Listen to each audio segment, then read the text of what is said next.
This video is brought to you by John Robson Guitar Tuition. If you enjoy the content, please consider supporting the channel by enrolling on a course, purchasing some guitar lessons or a t-shirt, or you can join my Patreon. Now, on with the show.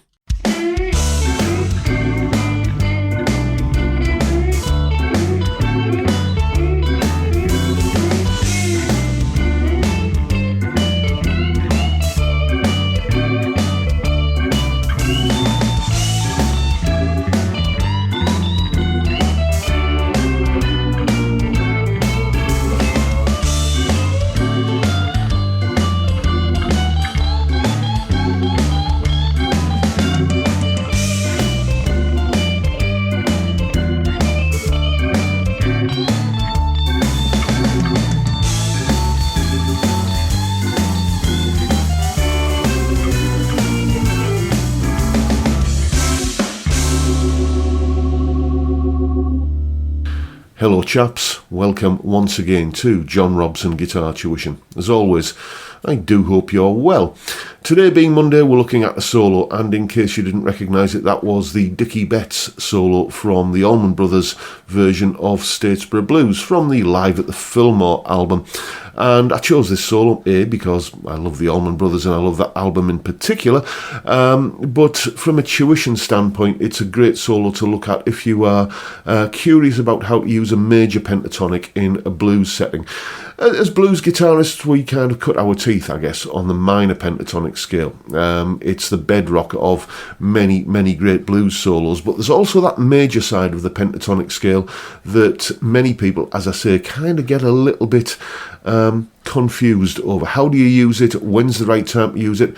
Where does it work? Where doesn't it work? All that sort of stuff. Well, this solo uses both the major pentatonic and the minor pentatonic, so I thought it was a good one to do a video on, and well, that's what we're doing today. So without further ado, let's take a look at what's going on in the solo. Solo explanation. Okay, we've got a pretty standard 12-bar blues shuffle in the key of D at about 128 beats per minute. I played the chords on my version of it using like the Status Quo kind of Chuck Berry sort of kind of thing like that. D, obviously, and then G and A. And there's a little turnaround kind of walk down where you go from a D5 to a D5 over C to a G over B to a G minor over B flat, and then into the D to the A, like that. Basically, it's fairly standard blues sort of stuff. You could equally as well just kind of substitute those chords with sevenths, D7, G7 and A7. Anyway, we go twice through the 12-bar sequence in this solo, which kind of neatly divides the solo into two parts. The first half is predominantly, almost completely made up of D major pentatonic licks. Let's have a look at some of them. We start with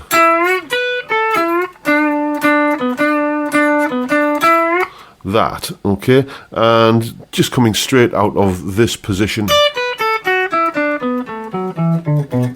of the D minor, of the D major pentatonic, I beg your pardon, which you could equally call the B minor pentatonic, but it makes more sense to call it D major in this context.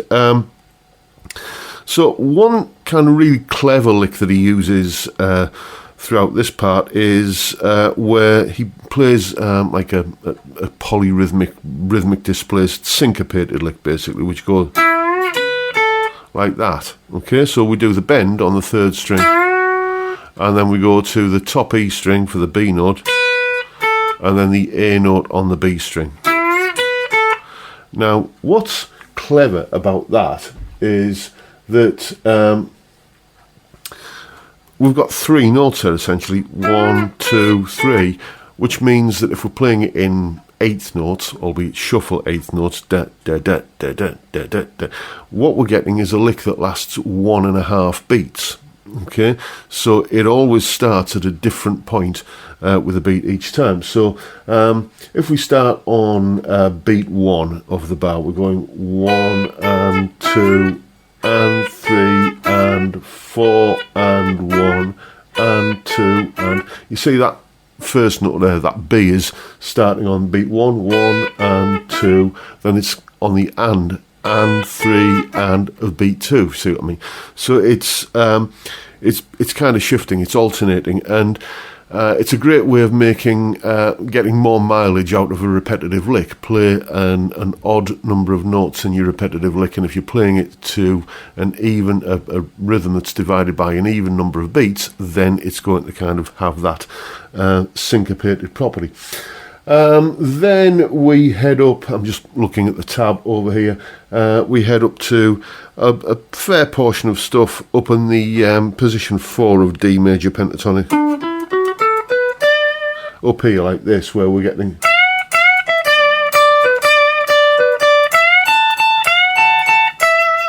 And lots of those quarter note triplets as well, like that.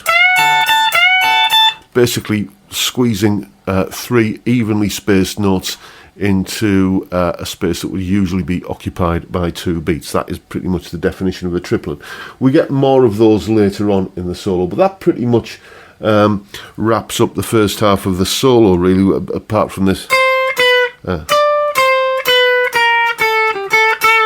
That kind of walk down that we saw in the chords. That, well, we're doing it again here, the D, going to the C, B, B flat to A. He does that at the end of both of the choruses of the 12-bar blues. Then, as I say, the solo can be divided into 2 parts. The second half of it is predominantly D minor pentatonic, and we start with licks that go like this.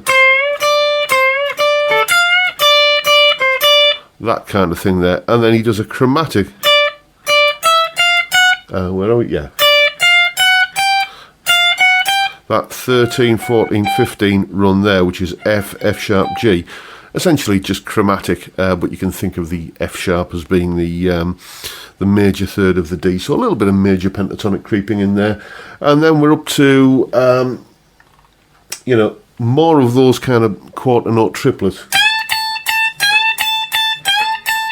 Like that kind of thing. What he actually plays goes...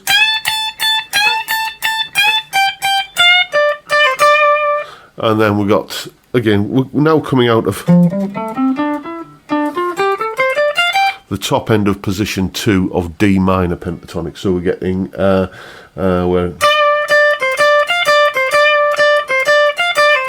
and then more of these triplets. He kind of howls on that G to A bend for about 3 bars, what I'm looking at here.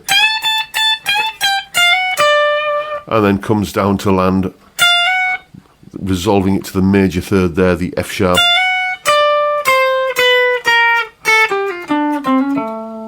And then the only note really that isn't part of either of the 2 pentatonics, D major or D minor, we hit the C sharp note here. Right at the end of the solo, the penultimate note of the solo. What's that note doing there? Well, it's the major third of the A7 chord that we've arrived at there. So a great little solo this. It's a good way of showcasing both minor and major pentatonics in a blues context. Many people do have kind of a bit of a mental block sometimes using the major pentatonic in a blues. Well, learn some of these licks, and they work for Dickie Betts, so they'll work for you. And also a good one to practice those quarter note triplets on as well. So there you go. That's what's going on in the Dickie Betts solo from the Live at the Fillmore version of the Allman Brothers version of Statesboro Blues.